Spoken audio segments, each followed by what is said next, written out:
Hello, dear friend, and welcome back to the Fabienne show.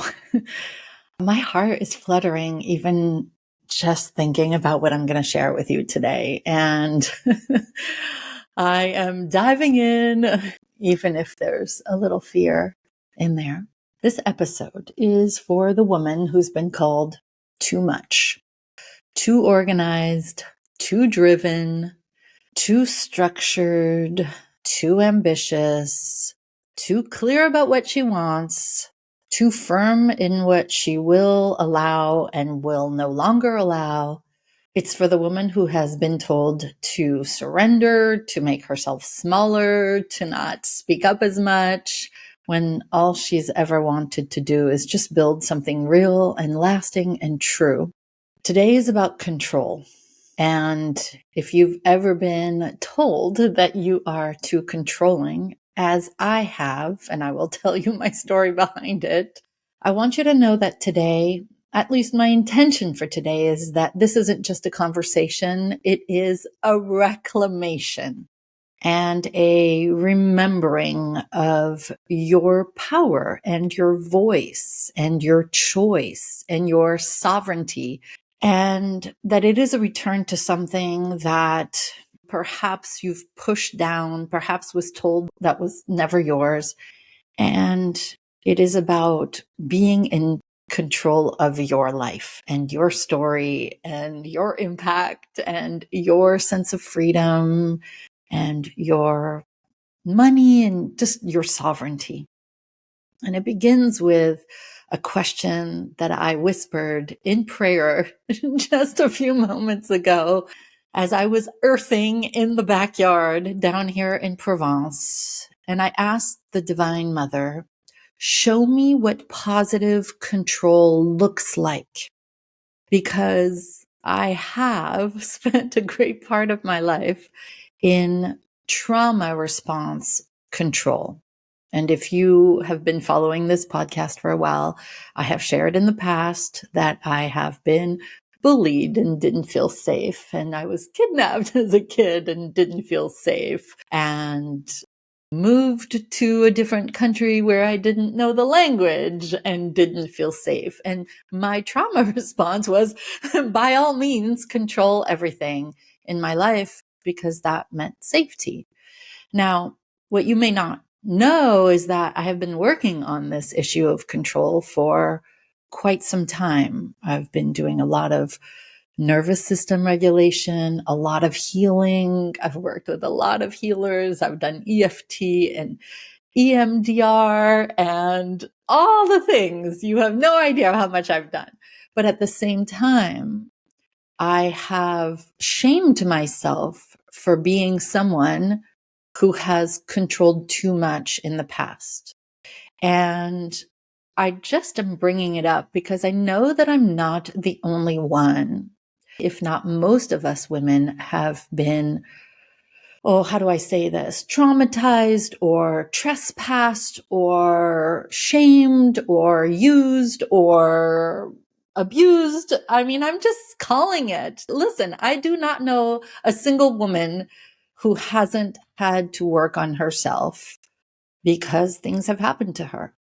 And so when I asked the divine a few minutes ago, show me what sacred control looks like, I wasn't asking from a place of fear.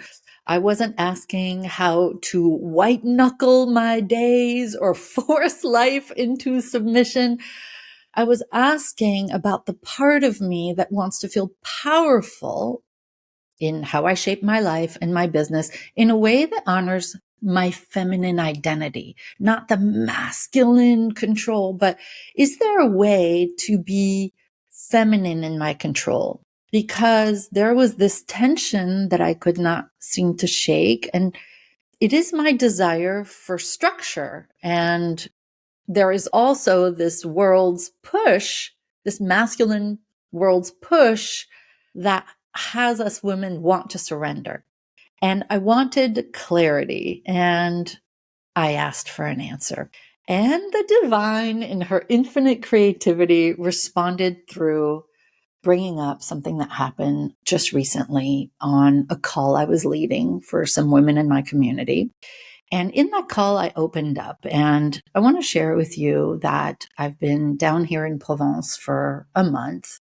And 2 weeks ago, I spent a week by myself. My husband was back in Paris. My kids were all doing what they were doing. One was at a business camp in Spain, and the other one was traveling, and the other one was, doing something else. And I decided that I was going to take this week and focus on my 10x expansion. I have this secret, and people tell you don't share your dreams with other people. And here I am broadcasting it on my podcast. So let me backtrack a little bit. I have been sitting for 5 or 6 years feeling like I am at a standstill. And I have been through this 3, 4, 5 years of menopause. I have been in this fog, and I have been in this mode of wanting to know what my next big evolution would look like. And I knew something inside of me was knowing, there was this deep knowing that I am here for more. Maybe you've experienced menopause or perimenopause and this deep fog and this lack of motivation and wondering, is there more to my life? I feel like I'm not done yet. I feel like I'm just preparing for my next big move, but I can't seem to know what it is. And in full vulnerability, I'm on the other side of that period of confusion and fogginess and unmotivation. And I have clarity now. And I have a vision, and not from an ego perspective, but from a legacy perspective, from a here to serve perspective. I have a hallucination, a dream, a vision to go 10x in my impact and my reach and my business. And it feels super vulnerable to share it with you here because, other people might say, don't you have enough? Haven't you done enough? Why do you want more? Right? Those little voices, no matter what level you're at, they can still pop up. And so I shared on this group call that I had spent the entire week mapping out the vision of what my 10x impact would look like.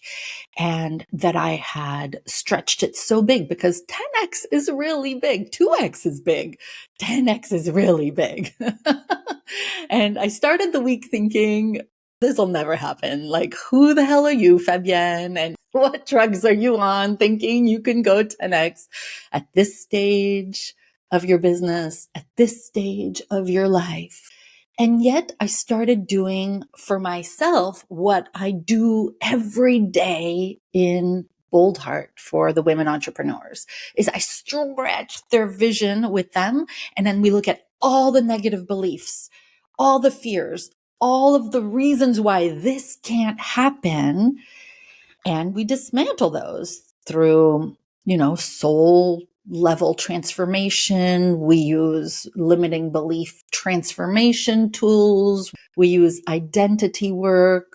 We do a lot of nervous system regulation so that those fears, those limiting beliefs, all of those things don't have a hold on them anymore. And so I spent a whole week by myself. Like I didn't even cook for myself, which if you know me and you followed me for years, you know that I cook every day, like 2 times a day, 3-course meals. And I barely slept. And I just worked on myself. And by the end of the week, not only did I have a plan, is it a super clear plan? No, but I have this knowing inside that I can do it. My beliefs have been transformed. I did a lot of personal growth and development work on myself in that 1 week in isolation down here in the south of France. And this call was right at the end of my week, and I shared my vision, and I shared my plan, and I shared my clarity, and I shared this book that I have started to map out, which is a book so close to my heart. It's a follow-up to my first book called Embrace Your Magnificence. This one is probably going to be called something about the permission to put yourself first. And I said to the ladies, what do you think? What do you think about the name of my book. And I talked about my intentional approach to life and business and that next, big vision, the 10x future that I'm stepping into. And then someone responded with something that I did not expect. She questioned my desire to ask for feedback. In essence, she said, "Why would your opinion need ours? This is your world." And that landed hard for me because, in a way, I think she was right. Not in the way that she intended, or at least I don't think she intended it in that way, but in the truth underneath it. And what dawned on me is I was still asking for permission and validation to lead my own life. Still. Even with all that I've built, even with all of the work that I've done, some small part of me was still outsourcing validation or authority or softening my power so that I wouldn't make others uncomfortable. And in that moment, I think what opened up in me was that I'm being called to lead unapologetically. Now, if you've known me for a while, I lead pretty unapologetically, but deep down as a woman, I think I still seek validation. And maybe you do too.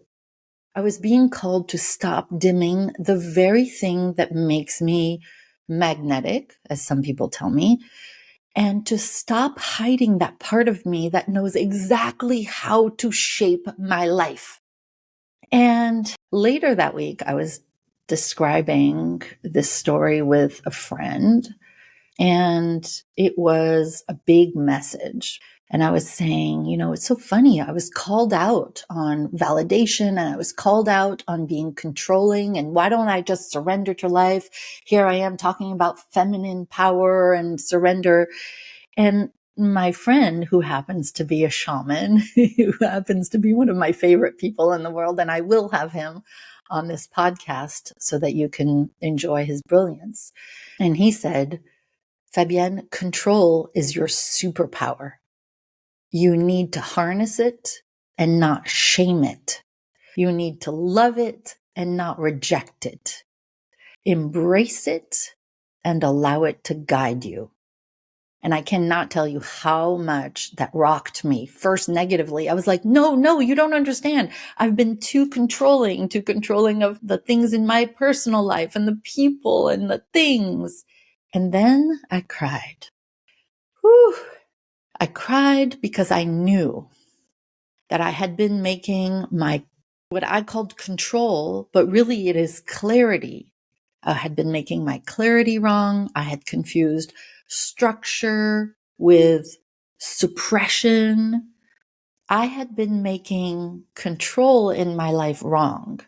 I had confused wanting something and going after it boldly with something negative, when in fact it is not something to heal away anymore. I have come to this place where I can reclaim control as sacred when it is rooted in love, when it is rooted in sovereignty, but not in fear and trauma response. So what I'm really getting clear about today, and I had to jump on and do this podcast episode for you, is that there is sacred control and there is wounded control. And I know because I have worked and continue to work with thousands of women who are successful enough. They want to get to that next big level, but they are over functioning and they are over people pleasing and they are over perfectionistic and overly hyper independent, as I was. And that is a trauma-based control based on what happened in our childhood. But when you heal that, when you heal the childhood wounds, when you do the nervous system regulation that we do in Bold Heart, even though it is a business program, we get to this place of sacred control, where we're not shaping things outside of ourselves because we have to, but because we get to. And so there is a difference between wounded control, which is about survival, right? It's about managing chaos and avoiding pain and holding on too tightly because you don't feel safe. I can't tell you, but like that was my life until I've done all of this personal growth and development work. That control in the past for me came from trauma, from not feeling like I had a say, right? I didn't have a say during my parents' divorce. I didn't have a say when I was kidnapped. I didn't have a say when I was moved to a different country. I didn't have a say when I didn't belong and was bullied. And that control came from trying to feel okay living at the mercy of others' control.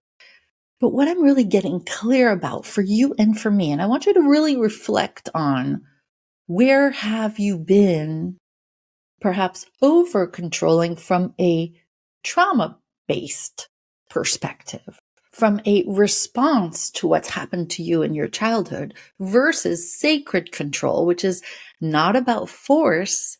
It's more about being the author of your life. It's about boundaries as protection. It's about being decisive. I've had people say to me in the past that I've been bossy, and I respond to them, I'm not bossy, I am decisive. I know exactly what I want in my life. And you might perceive it as me being bossy, but I know what I want. I want an impact in the world. I want a delicious marriage. I want my kids to be happy and successful and to have a good head on their shoulders. I want to have a delicious life and I want to make good money and I want to change people's lives. I especially want to change people's lives. And part of that is being decisive about what you do with your life. I've often said that I think a lot of women try to deal with the cards that they've been dealt by the dealer of life. If you've ever played, I don't know, blackjack or poker or something like that, you know that the dealer gives you some cards. But in those games, you can look at your cards and say, you know what? I don't want these cards. You can give back 2, 3 or more cards and say, dealer, give me some new cards to play with. And so I think that sacred control, that divine sovereign part of you that gets to choose what her life looks like, that sacred part of you says, dealer, these cards are not going to work for me. And you hand them back and you get new cards and you choose to play the game in the way you want to play it. And you set the rules with grace in your life. When you get to that sacred place, it is not about pushing back. It is about designing your life. It's about saying, how good am I willing to have it in my life? And really what I see is that this is a bigger deal than we think as women, because for thousands of years, tens of thousands of years, women have not been allowed to lead their own lives. Now, where you and I are concerned, that is only the case a little bit right now. There are other women around the world who really are not allowed to lead their own lives. They're not allowed to be educated. They're not allowed to wear what they want to wear, do what they want to do, go out when they want to go out. They're not allowed to marry who they want to marry. And this is happening still today. We have been told for thousands of years who to be, how to act, when to speak, when we can have access to money. And our intuition has been dismissed. Our power has been punished, or people are afraid of it. Our desires have been suppressed. And even now, so many of us still hesitate. We ask for permission. We question our knowing. We soften our edges so we don't get called too much. We contort ourselves for love or for approval or for belonging. But what if that control that you crave isn't actually your wound? What if it is your wisdom? What if it is your sovereignty? What if your brilliance isn't found in surrendering too much, but in that clarity? And what if we could embrace this control when it is rooted in creation, that it is a sign that we get to create the life that we want. And so I just want to say this one thing, that sacred control doesn't have to be about constantly doing. I think part of what I perceived as pushback from this woman was that I was controlling my entire life by spending a week doing this. But what if it isn't about constant doing, but really about listening? For me, a large part of that week was listening to what comes up when I think about 10X. It wasn't about the hustle. It was about really surrendering to, what does my nervous system want to tell me that is getting in the way of my 10X, for example. And it was about me resting, even though I spent a lot of time not cooking for myself and not sleeping that much. It was about resting. It was about listening, letting the divine rearrange what I could not see, and understanding that the timing is going to be the divine's and not mine. And that there is a version of me, just as there is a version of you who is here to do bigger and better things, but not from a place of forcing, from a place of being in that, shall we say, embodiment of that next big level. It's about claiming your authority around your choices and being in that faith and having faith in your own voice, being able to say, this is what I want for my life, and listening to what wants to come up when you share your desires, either with yourself, your journal, or others. Faith that your desire to shape your life is divine, that it is holy, and that you are not here to survive your past, but you are here to create your future. And so here's what I'm figuring out in this process is, I'm not here to apologize for my ambition, and I don't want you to apologize for yours. I tend to work with women who are achievers, who are clear that they are here for more. And I don't want you to apologize for your clarity about what you want your future to look like, or your big dreams that other people think are crazy and are saying, don't you have enough? No, I'm not here to apologize for the systems or the structure that I've built in my business to make it what it is. I'm not here to ask for permission in the end, and you aren't either. I think we are here to remember that it is our life to shape, right? You get to shape your life. You get to shape your business. You get to shape your family and your body and your time and your rest and your mind.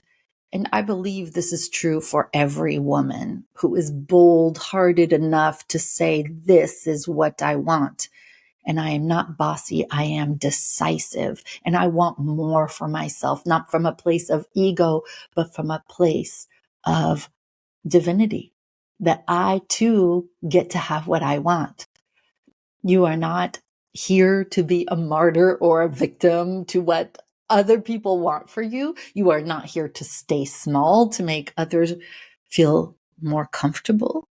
You are not here to necessarily play by the rules that were never written for you. You are here, like I am, to boldly take the lead. It is your life.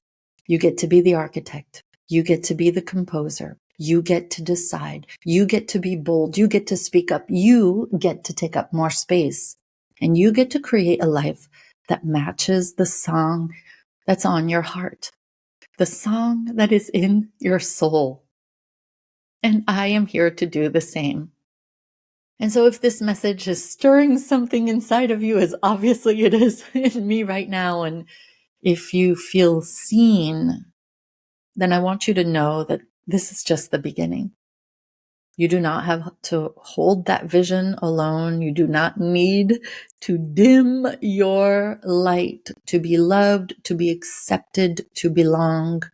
You do not need to feel like anything's wrong with you because you have ambition and because you have dreams of a bigger life or a better business or more money or impact. You get to be spiritual and strategic. You get to be grounded and wildly ambitious. And If you are ready to shape your next season, it is time. It is time for you to step into that unapologetically. It is time for you to own your power and recognize that that isn't control. It is simply decisiveness, and that you are worthy of more. Control isn't your flaw, but is actually your gift.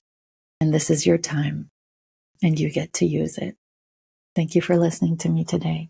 I love you. I am a fierce champion of your big dream, and I send you all my love.